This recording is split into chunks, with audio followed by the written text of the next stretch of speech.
So first of all, on Eurostat in general, the debt and deficit data released today show overall positive developments, both in terms of the general aggregate government deficits in the euro area and the EU, which decreased in 2015 on the back of economic growth and historically low interest rates. The data also show that public debt, after peaking in 2014, has declined both in the euro and the EU area as a whole, but it still obviously remains above 60% of GDP in many member states.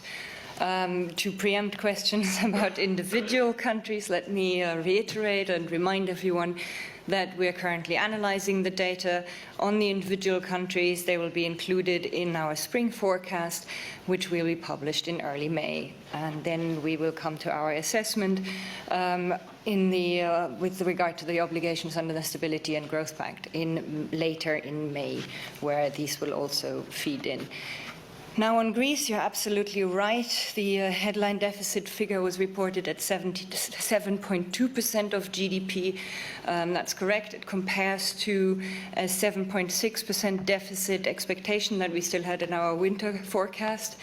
As you also said, what's relevant for the fiscal targets for the Greek stability program is in fact the adjusted primary balance and not this headline deficit that was published today.